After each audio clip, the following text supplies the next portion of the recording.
This is gonna be kind of crazy, but I'm sure that most of us have heard of the very famous saying where money can't buy love, and that's kind of true, except it's kind of not, because with enough money,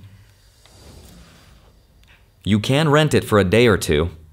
It's a heart made out of money. In today's video, I'm gonna do a deep dive analysis and answer the ultimate personal finance question, which is how many girlfriends or boyfriends can you afford by income? It's April 1st and I didn't have any better video ideas, but that's okay. Neither does the government. And that's because the CDC did a survey for how many partners men and women will have between ages of 25 to 49, and they found that women will have roughly 4.3 boyfriends and men will have 6.3 girlfriends. I just imagine the 0.3s are like the rounding errors, you know, the ones that didn't count. But after extensive research, like watching countless K-dramas, rom-coms, adding up the costs of flowers, chocolates, and awkward dates, I present to you the complete guide of how many dates you can afford to go on per month, and for the less ethical chads among us, how many girlfriends you can afford by income. So let's break this down. At $30,000 a year in income, you can afford to go to the gym. You've unlocked the protein shake tier. You know what? A date is an experience you have with another person that makes you appreciate being alone. At $60,000 a year, you've unlocked the dinner date level, so you can afford to take out someone special once a week. At $100,000 a year, the six-figure club, you can now afford multiple streaming platforms. And that means you've unlocked the peak of modern romance, the Netflix and chill connoisseur level. And at 7 figures a year, $1 million or more, you've entered the exclusive club of the philanthropic heartthrob. But there's also a lot of levels in between, so for the rest of us, there is a budget and a method to this madness, so I want to help break down the surveys, the data, show you the formulas, and help explain how many girlfriends you can afford by income, because it's actually super interesting. So let's get into it. Hi, my name is Andrei Jikh. Hope you're doing well. Come for the finance and stay for the flavor of love. A little reference for those of us over 30. But before we talk about how many dates you can go on by income, let's talk about love. How much is love worth? Not the online swipe right on a dude holding a fish kind of love, but the passionate, committed, long-term relationship kind. Like if you had a device that you could just turn on, not that kind. If there was a machine that you could just use to make someone else fall in love with you, how much would it cost to use that machine? I know it sounds like it's impossible to find the answer to that question, but believe it or not, we've come really close to it. In fact, Michael from Vsauce did an incredible video about this 10 years ago. Using something called the Passionate Love Survey, we found that both men and women do experience the same amount of love when they're in a relationship with someone. But they also found that men tend to fall in love quicker than women. An old study from the UK ran an experiment where they compared the levels of happiness to people who heard the words, "I love you" for the first time to people that were gambling and won a lot of money. And they found that the people who heard the words "I love you" for the first time had the same happiness levels as someone winning over $207,000, and that was in 2009. So accounting for inflation, that's over $300,000 in today's money. So love is worth 300 grand, or a Lamborghini, which if you don't have by age 20, by the way, what are you even doing with your life? If you're a guy in your 20s and you don't have a Lamborghini, you should actually sit down and have like a serious discussion with yourself as to why you don't have a Lambo. Now, studies also found that having a relationship and a passionate love correlated with living 15% longer. So if you think about it, finding love is like the equivalent of winning the lottery and increasing the amount of years you'll spend on Earth, which sounds really nice. But in order to win this lottery, you gotta play the game. And to play the game, you have to go on a lot of dates, which means spending a lot of money. Okay, you don't really have to spend money, but come on. Yes, you do. Now there's 3 different approaches to this. The first way, which is based on the optimal spend based on survey data. The second one, which is based on what financial experts say you should spend. And the third one, which is having multiple passionate loves based on income, because that's hilarious and that's what you clicked on. So let's start with the first one. How much money should you be spending on the ideal perfect date? According to a 2020 survey by LendingTree, the average American spent $697 to go on dates. Now the first time I read that, I was like, $697 per month? No, that's not per month, that's for the entire year. I know somebody out there is gonna be like me and have a heart attack for a split second. It's for the whole year. The first date cost roughly $77, and the cost breakdown by the different generations wasn't super surprising because Gen Z spent the lowest and Gen X spent the highest. Now by gender, men actually spent a lot more money, which also makes sense because men are expected to pay on the first date.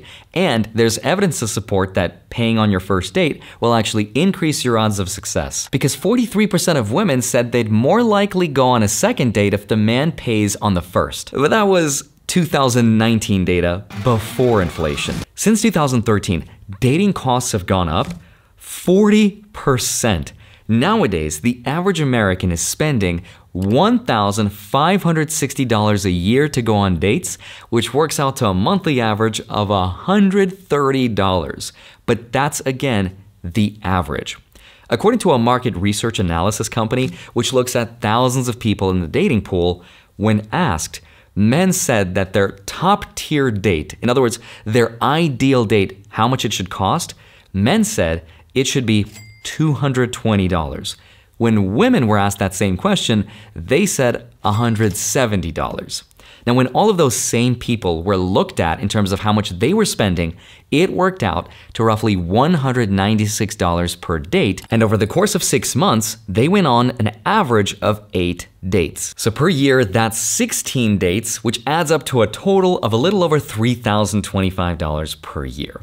That is the true cost to become the ideal dating candidate in today's world. I feel like if I'm gonna get ready and I'm gonna use all my products to come out with you, I need like a minimum of $200, a minimum, and that's like being nice. There's also a second way to go about this. If you're like, I don't care what any of these surveys say, I'm not gonna spend anywhere near that much money, and lucky for you, there is another way. Because if you wanna be financially safe and conservative about it, experts say that your dating costs should represent no more than 5% of your yearly income.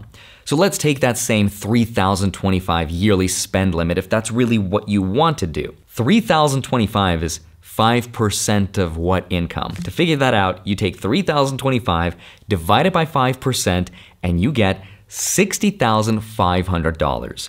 If you make that much money per year, you can afford to go on 16 dates a year at $196 per date. You can be that ideal candidate. But if you want to be even more safe about that, $60,500 should be your after-tax income, not before. So for example, for a state like Nevada with no state income taxes, your income should be closer to $76,000 a year if you want to be really, really safe. Now, if you want to go on even more dates, then obviously make more money or just spend a lot less money. Or my personal favorite, learn how to do magic tricks and you'll get free drinks all day. Works half the time, every time. It's for my calcium. But now let's move on to the restricted section of the library.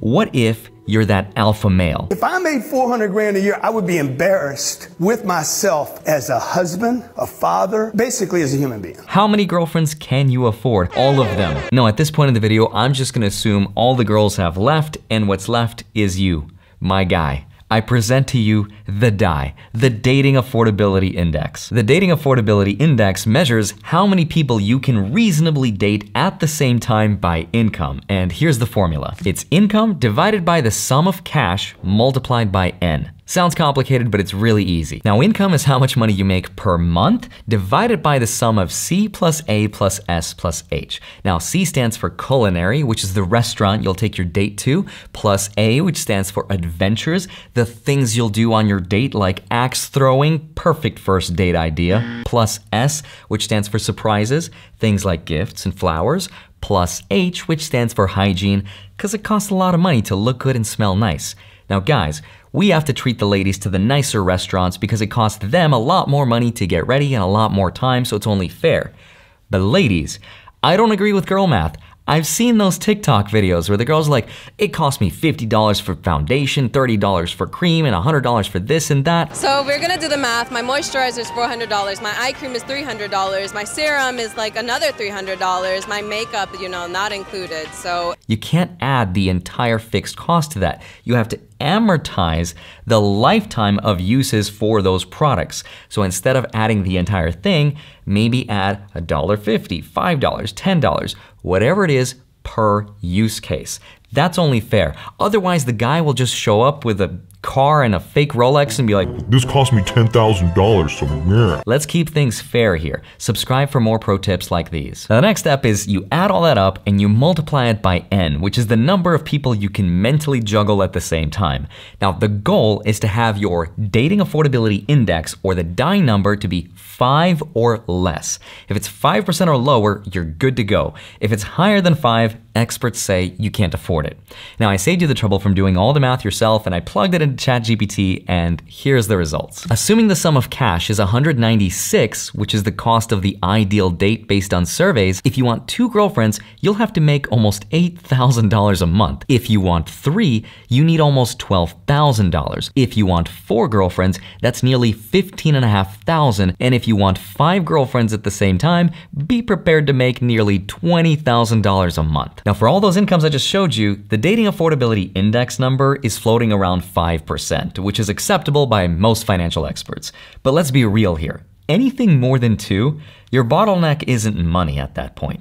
It's your mental capacity. The truth, of course, is the worth of your relationship shouldn't matter based on how much money you spend. It should matter based on your mutual respect and connection with someone else. So if you should take away anything from this video, it's that you should spend a lot of money if you want that extra special connection. Just kidding. How much money you should spend on dating isn't any of these numbers, because dating is not a hard science. There's no written rules. Like, some people like to talk about money on the first date, and some people avoid it because they think it's tacky and taboo. Although, studies do show that finances are one of the leading causes of divorce, so at some point you do have to be on the same page when it comes to money. I'd say that when I was younger, talking about money didn't really matter much to me, but as I got older, it became a lot more important. And whenever someone tells me otherwise, I just kind of show them this clip. I'm single, you're single, what do you say we get married? Well, I'm glad you finally decided on the direct approach. Yeah, well, I'm a businessman at heart. As am I. What's your offer? Single rich male seeks matrimony. Primary residence? Westchester County. Would you be open to considering a secondary residence in Manhattan? Central Park West. South. Done. Time spent together. 8 hours, 5 days a week. 7 hours, 12 hours weekends. 55 hours aggregate, specifics to be determined later. I'm amenable to that. Children. 1. 3. 2. Done. But one of them has to be a male. I'll see what I can do. Vacations. December, Hawaii. June, the vineyard. June, fine, but Hawaii. Nope, the vineyard. Is that a deal breaker for you? I'm afraid so. Me too. Well, we gave it a shot. And that, kids, is How I Met Your Mother. Just kidding. That's what dating in your 30s looks like. As always, I hope you have a wonderful rest of your day. Smash the like button, subscribe if you haven't already, grab your free stonks, links are down below, and then go track them automatically with a spreadsheet link down below on my Patreon. Love you. Thank you so much for watching this video. I'd love to see you back here on Monday and Friday, sometimes a Wednesday. Good luck out there for all the single people. I'll see you soon. Bye-bye.